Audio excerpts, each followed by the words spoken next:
laboral, penal, civil. Entonces, es necesario que el Poder Judicial también haga reflexiones sobre cuál ha sido el balance de sus políticas jurisdiccionales frente a toda esta conflictividad ya procesada. Pero por otro lado tenemos el otro sistema, que es el de los mecanismos alternativos: mediación, arbitraje, conciliación. Responsabilidades que están dentro de nuestro mandato en el Ministerio de Justicia. Y qué duda cabe, estamos tratando de optimizar y fortalecer el intento conciliatorio y el tema del arbitraje. Pero para fortalecer y optimizar estas dos vías alternativas de resolución de conflictos, tiene que venir acompañado, y yo coincido ahí con la presentación del profesor Guerra, de que necesitamos crear una nueva cultura de paz. Y eso solo lo vamos a lograr en la medida que le dotemos al país, que cosa que ya lo estamos haciendo, es un plan nacional de educación en derechos, en deberes y en obligaciones. Tenemos que construir un plan nacional de educación en derechos, deberes y obligaciones. Y creo que esto, a través de esa herramienta educativa, a través de la enseñanza adecuadamente a los niños, a los adolescentes, a los jóvenes y en general a los ciudadanos, yo creo que vamos a contribuir con eso que se requiere, una cultura de paz. Entonces, con un instrumento de ese tipo, ¿verdad?, creo que podemos tener un control sobre el conflicto social y puede ser un elemento importante para erradicar los niveles de conflictividad que pueden haber en el país.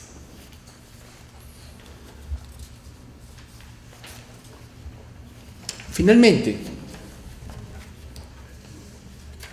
en el escenario político, coincido con las apreciaciones del profesor Guerra. Yo creo que hay un avance. Hemos construido, de alguna manera, lo que llamamos un sistema nacional de prevención de conflictos, el que tiene su caracterización propia, ¿verdad? Es un planteamiento del gobierno, tiene sus errores, pero creo que también ha demostrado que tiene algunos avances. Ahora, evidentemente, las reflexiones del profesor Guerra son reflexiones que nosotros, de hecho, las vamos a valorar. Finalmente, yo creo que las dificultades que asedian a la economía mundial son múltiples y están interconectadas, motivo por el cual algunos efectos de crisis podrían trascender el campo social y el político institucional. Por eso, y por su capacidad para transformar y profundizar la democracia, creo que como gran reflexión, modestamente la planteo, es que debemos estar vigilantes. Y yo creo que la Universidad de San Martín está promoviendo ese espacio de reflexión a través de estos escenarios.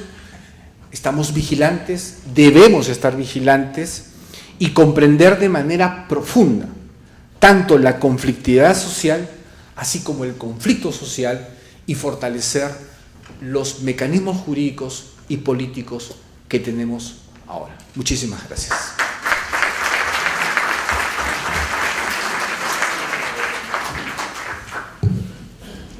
Agradecemos las palabras del doctor Muñoz, perdón, del doctor Ávila, y damos pase a los comentarios de la doctora Sara Sotelo Aguilar, quien nos va a hacer reflexiones sobre el tema de conflicto social y marco jurídico. Bueno, primero, muy buenos días. Yo quería empezar mostrándoles una imagen que creo que dice mucho de lo que estamos viviendo en este momento, ¿no? Tenemos un niño que dice: mi hermano universitario está en paro, mi hermana de secundaria se tomó el liceo, la escuela, mi papá se fue a la marcha y mi mamá está en huelga con los profes y él ya tomó su corral, ¿no? En realidad tenemos una situación bastante complicada hoy en día, en la cual entre unos y otros estamos en constantes procesos de conflicto social, ¿no? Ahora yo venía en el auto y escuchaba justamente comentarios en RPP sobre las razones del conflicto, sobre los problemas con los médicos, los problemas con las enfermeras y todo lo que estaba pasando y por qué no se podía solucionar, ¿no? Y una de las cosas que decían era, el gobierno cuando ha entrado, yo no soy ni pro ni no gobierno, pero no ha traído una solución. Y yo me ponía a pensar, ¿tendría que haber traído una solución o la solución tenemos que buscarla todos? Yo pensaba mucho en esta frase de John F. Kennedy que nos dice, no preguntes lo que tu país puede hacer por ti, pregunta lo que tú puedes hacer por tu país, ¿no? Y eso lo dice, bueno, en su discurso inaugural en el año 61. Y lo interesante de esto es que nos hace pensar en qué es lo que tiene que hacer cada uno para poder vivir en paz, para poder crecer como país. Y creo que es algo en lo que nos falta a todos trabajar. Es qué puedo hacer yo por mi país, qué puedo hacer yo, se aplica a todo nivel de conflicto, qué puedo hacer yo en mi casa para mi relación con pareja, qué puedo hacer yo en mi relación con mis alumnos, qué puedo hacer en mi relación con mis pares en la oficina o con los otros estados. En finales, no solamente qué pueden hacer ellos por mí, cuál es mi problema, sino qué hago yo para mejorar la situación. Y creo que es algo que podemos preguntarnos permanentemente y se va a seguir aplicando. Una de las cosas importantes, creo que en el medio alternativo de solución de conflictos que se empieza a discutir y que es aplicable a todo conflicto, es poder distinguir entre lo que llamamos posiciones, intereses y necesidades. Son tres conceptos básicos que con diverso nivel de profundidad y aspectos se presentan en todo conflicto, individual o social. Posiciones son aquellas cosas que decimos, que pedimos, ¿no? Finalmente, es lo que expresamos.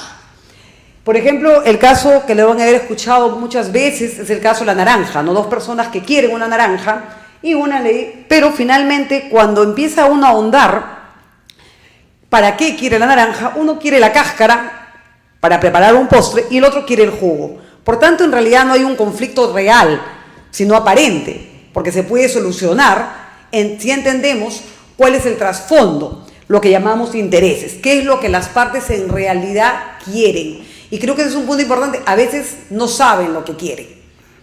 Asumen que quieren algo y como mencionábamos hace un momento, conforme va avanzando el conflicto van incrementando pedidos y no hay una claridad qué cosa quieren y para qué lo quieren. Y lo otro son las necesidades, qué es lo mínimo que requieren las partes para satisfacer su necesidad, para poder satisfacer y solucionar el conflicto. Tenemos entonces tres puntos centrales de los aspectos de un conflicto. El primero son los asuntos. Es el poder identificar cuál es la discrepancia o incompatibilidad. Lo que mencionaban hace un momento, cuál es la parte del orden establecido que no responde a las necesidades o intereses de las partes. Es poder identificar claramente cuál es esta. Finalmente, cuáles son los intereses de las partes. Es por qué este asunto, este problema importa a las partes. ¿Cuál es el trasfondo? Hay un tema racional que mencionaron o emocional muy importante y un aspecto material que hay que analizar en ese aspecto. Y finalmente, como decíamos, las necesidades, que es lo mínimo para satisfacer estas necesidades.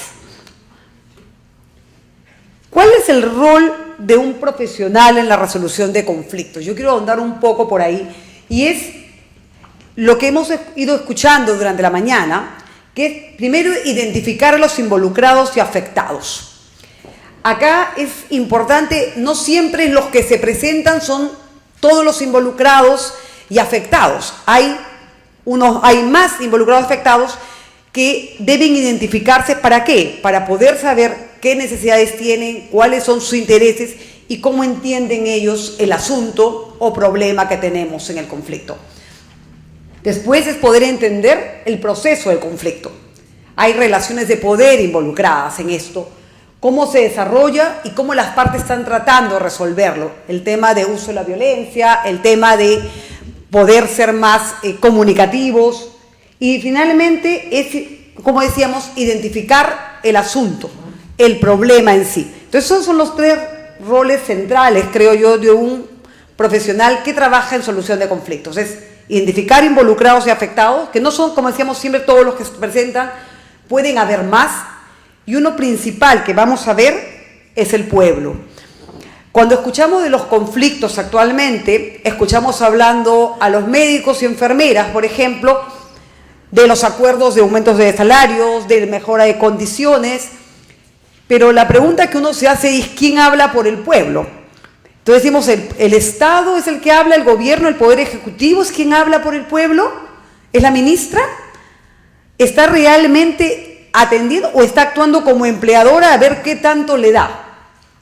Creo que este es un punto importante de preguntarnos es qué es lo que el pueblo realmente necesita, qué es lo que le interesa. Ahora, es un tema bastante complejo porque estamos hablando de lo que llamamos intereses difusos, los abogados, porque no sabemos quién es el pueblo, ¿es la mayoría o es lo que todos queremos? Va a haber una solución que satisfaga a todos, bastante difícil, ¿no? Va a haber a la mayoría, entonces van a haber algunos descontentos de todas maneras. Pero creo que el tema de quién es el pueblo y qué cosa le corresponde, y lo que mencionaba hace un momento el doctor Ávila sobre un tema de cultura de paz, sobre un tema de concientización de lo que es derechos de la población, de las personas, pero también de los actores, de los diferentes actores, también es un tema de concientización de deberes y obligaciones. ¿Qué tengo que hacer yo para que funcione mejor dentro de mi posición? Quería terminar finalmente con 5, creo, desafíos básicos de lo que yo considero que es desafíos del conflicto social para el desarrollo del país, ¿no? El primero es, recapitulando, es el rol de cada persona o grupo en el desarrollo del país. La concientización, como decíamos, es ¿qué hago yo para mejorar mi relación? ¿Qué hago yo para que la situación mejore? Desde mi posición como persona, pero también como grupo, ¿no? Deberíamos pensar por qué los médicos no están pensando qué hacen ellos para mejorar. Hay un tema que, por ejemplo, noticias que han soltado en algunos momentos, no se acuerdan ustedes, los profesores permanentemente se quejan de que no les pagan lo suficiente, que no tienen los medios para enseñar, pero de pronto aparece una noticia que en un poblado perdido en el Ande peruano hay una escuela donde un profesor con muy poco material ha logrado que sus niños tengan una gran capacidad de entendimiento de las lecturas, de comprensión. Y uno se pregunta, ¿cómo hace esto? Hay un tema de compromiso. Ese profesor se preguntó, ¿qué hago yo dentro de mi situación? ¿O voy y me quejo y hago huelga? ¿O hago algo para que mis alumnos aprendan y mejoren? Y él lo que ha hecho es eso. Con pocos recursos, con lo que tiene, ha logrado un éxito en el tema educativo. Creo que es un tema de concientización de cada uno como en tu lugar, en tu rol, como médico, como enfermera, como maestro, como profesional, en el rol que nos toque vivir cada día. El segundo es identificar las partes involucradas y afectadas por el conflicto. Tenemos un tema de, decíamos, viene el médico, reclama, viene el Estado y actúa casi como su empleador, o sea, ¿cuánto más le dan? Y digo, ¿y quién piensa en el asegurado o en las personas que no tienen quien las atienda? Entonces, en este lado del gobierno está con dos gorros, ¿no? El gorro de empleador y al mismo tiempo el gorro de afectados. Ahora, entendemos claramente que es un tema bastante complicado porque estamos hablando de sociedad civil. Cuando hablamos de quién representa la sociedad civil, hablamos de ONGs, pero realmente las representan. Entonces creo que es un tema que hay que repensar, como decían, para ver cómo lo afrontamos entre todos y de alguna manera logramos identificar cuál es el nivel de involucramiento y afectación que hay, ¿no? Y lo decíamos, los intereses y necesidades del pueblo es algo que creo que hay que ahondar entre todos. Finalmente, después es identificar el asunto, poder identificar claramente cuál es el problema del conflicto, despersonalizarlo.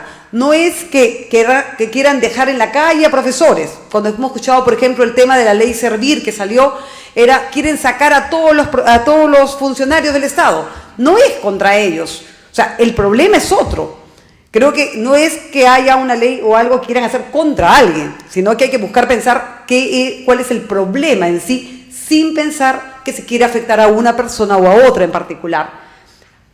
Identificar las relaciones de poder es otro punto importante. Mencionaban hace un momento el tema de las huelgas. Tenemos a los médicos que dejan de atender y tenemos muchos